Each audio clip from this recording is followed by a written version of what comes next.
Gaming is dying. A common sentiment strewn across the internet. And frankly, are they wrong? You don't have to look far to find failed project after failed project. It's just one studio closure after another. And if it's not studio collapse, it's the release of yet another clone of a clone. Congrats guys, you've got Overwatch again. It's yet another extraction shooter. Innovation is gone. Microtransactions are rampant, things are not looking good. But I'm not here to talk about those things, because that's what everyone else talks about. And they're completely missing the point. It's becoming increasingly clear that gaming will not be struck down by the lowering quality of the games, but will instead be killed by the things that you play the games on. I've played PC games for most of my life. I've participated in the glory days of the PS2 and the Xbox 360. I've seen single player give way to multiplayer and live service, paving the way to people hating live service and going back to single player. But through it all, there's been no shortage of ways to play the modern game. Until now. And in this video, I'm going to break down the inevitable collapse of gaming from its barely discussed source, the hardware itself. A quick thanks to the all-new Patreon gang. You help support the channel and make it easier to make these research-heavy videos on niche topics. Link in the description if you want to become one of the gang. For as long as I can remember, video game graphics have been moving, generally speaking, in one direction, forwards. The games you played on your Xbox 360 looked drastically better than the games you played on your PS2. You again and again experienced the strange phenomenon of playing a game thinking nothing will ever look better than this, only to be proven wrong 2 years later with something that, graphically speaking, blows that old piece of garbage out of the water. Progression in video game graphics technology naturally worked hand in hand with progression in video game hardware, as the platform the game was played on would of course have to support the fancy new games that were built to be played on it. In the console world, this led to the development of console generations, where every few years, the games of the new age would outgrow the capabilities of the current console hardware, and thus a new generation would be born, to accommodate gaming's graphical progression. PC gaming would follow suit. Obviously, not as rigidly as PC gamers are responsible for their own hardware upgrades, but PC hardware, much like console hardware, would progress at a steady rate as gaming progressed. This has, I think, led to the common, almost subconscious belief amongst gamers and developers alike that future games must look better than past games, graphics must improve, and hardware must progress. This, for many years, has been a tried and tested formula for growth in the gaming industry, until now. This formula, if continued, will prove to be the downfall of the games industry, and for some reason, I'm barely seeing anyone talking about it. I recently released a video on the Unreal Engine 5 update for Squad, and it perfectly frames the issue. Squad is a PC-only, realistic milsim-esque first-person shooter that has, for many years, stumbled along on the Unreal Engine. Most of its development has existed on Unreal Engine 4, a version of that particular engine that you would perhaps class as a previous generation engine.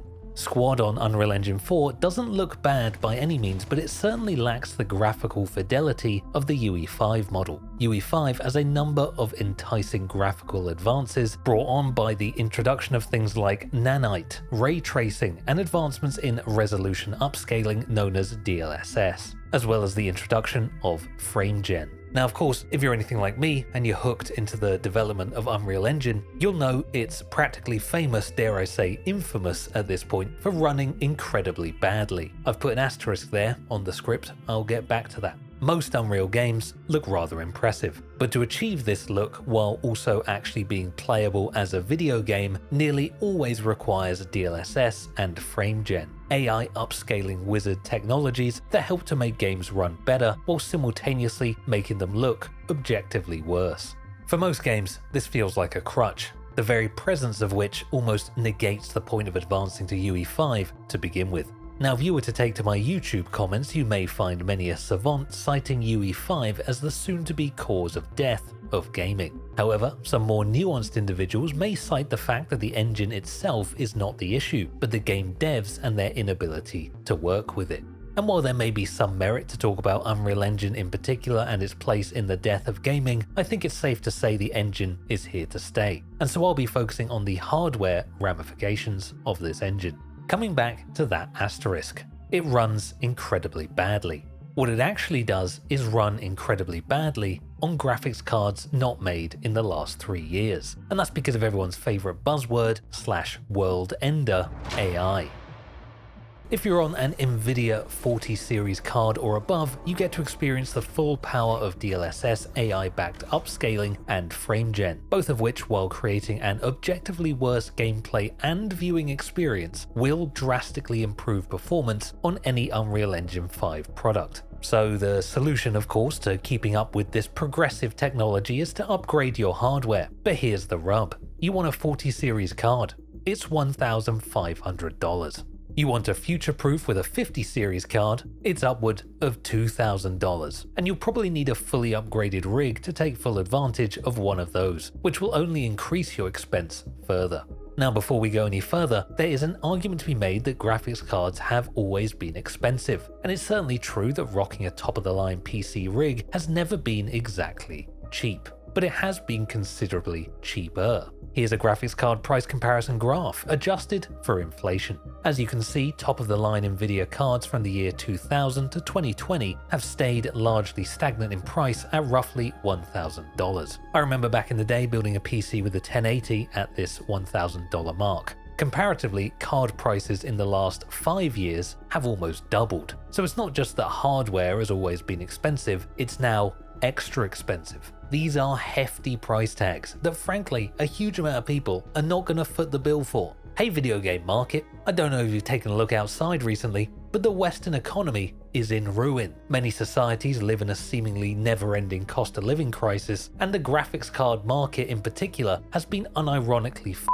price-wise for many years now, thanks to a combination of scalpers, that's people who use bots to buy new GPUs in bulk to artificially inflate the price of cards and then sell them back to you in an inflated market, or the rise of AI companies who need the most powerful graphics cards to train their AI models. I think, anecdotally, a large subset of PC gamers are stuck with a 5-year-old card they haven't been able to upgrade, and continue to not be able to upgrade despite new generations of cards being introduced, as both 40 and 50 series card prices remain inflated. Now, a potential solution would be to turn to consoles. Consoles have traditionally been the more affordable gaming route, with a system you can purchase for at least half the price of a PC that is also guaranteed to run the game you buy for it because the game has been optimized to run on that exact system. Enter tariffs. Unless you've been living under a rock recently, you will have heard President Donald Trump has gone out of his way to tank the entire world economy by introducing tariffs. That is, a tax on imported goods to the US. While this is a fluid political situation and many tariffs have been reversed, it seems the US versus China trade war is ongoing. There are a number of challenges this poses to the gaming market, but hardware is perhaps the biggest challenge of all, with companies like Sony and Nintendo already hiking their prices on new and existing hardware to combat, as they put it, a challenging economic environment. But with hardware price increases, we're also standing on the precipice of game price increases. The Switch 2 is currently shipping at roughly $450 depending on where you are, but is also pricing the new Mario Kart at an eye-watering $80. But this price is frankly just the tip of the very soon-to-be expensive iceberg. If you look at game prices over time, they have undoubtedly increased in price. However, if you adjust for inflation, they're actually one of few things in this world that have decreased in price. That cheap-looking Atari game from 1977 would actually cost you $200 if you bought it today. As video games in 2025 are largely a digital medium, they remain unconstrained by what could be rising manufacturing and distribution costs of physical products. And yet, it looks like game prices are set to increase because of the rising cost of actually making and maintaining a modern video game. It may have passed you by, but in March 2025, a group of video game workers formed the first ever North American direct join video game workers union, the catchy UVW-CWA. This union, much like all unions, aims to protect workers' rights by banding together to ensure better treatment and better pay for video game workers. And while I'm all for workers' rights and sticking it to the slave drivers at Activision and Blizzard, this will undoubtedly lead to rising costs for game production, which will become rising costs for consumers. So to summarize so far, video game hardware is becoming inflated in price thanks to AI, scalpers, and tariffs, while video game production is becoming more expensive and an ongoing cost of living crisis is pinching the pockets of would-be gamers, forcing them to save money on entertainment costs in favor of paying endlessly inflating rent and bills. And yet, people still play new games, but for different reasons. In an attempt to combat a gaming market full of skint gamers, a lot of games are going free to play and using microtransactions and battle passes to fund the game. This method relies heavily on a smaller, more wealthy portion of the overall player base to fund the development of the game so that the majority can play for free. But this is an accessibility model built on a lie that you don't see. These games use free-to-play to bolster their numbers, but they don't really want the free users. They want the high-paying users, so will largely cater development towards this audience. This means these games will have no qualms with pumping up graphical fidelity at the expense of a smaller audience, because all they're effectively doing is reducing what they would call a subprime audience. That's the can't afford to upgrade and can't afford microtransactions gang. While this may allow smaller audiences to essentially self-fund the games they like, it will come at the expense of an accessible gaming market and turn gaming in general into a rich person's luxury rather than a hobby for the everyman. But there is another solution, but it requires the games industry to set aside years of shared understanding as to what the future of gaming looks like. Graphics need to get worse, and gaming progress needs to come from other areas of game development. Schedule 1 is a perfect case study for the future of gaming. In case you weren't aware, this weird simulator game about building a drug empire managed to amass a concurrent player count of 450,000 players on Steam, putting it well within the top 10 and surpassing other popular titles like Rust, Apex Legends, and Marvel Rivals. And while the game is certainly addictive in more ways than one, if you were to tell me this game just dropped on the PS2, I'd probably believe you. And okay, this game is early access and subject to change, but in its current iteration, Schedule 1 comes complete with very basic textures, no complicated lighting models or shader compiling, you don't need DLSS or FrameGen to run the game, and it's said to be playable on a GTX 1060, which is a GPU released almost 10 years ago.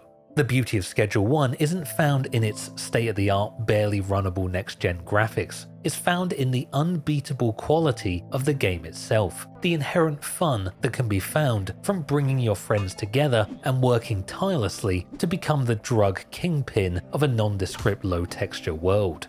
Much like Lethal Company, this small indie title understands that a game's quality is found in the game itself, not in the way it looks, and is happy to sacrifice high-quality graphics for a higher-quality game.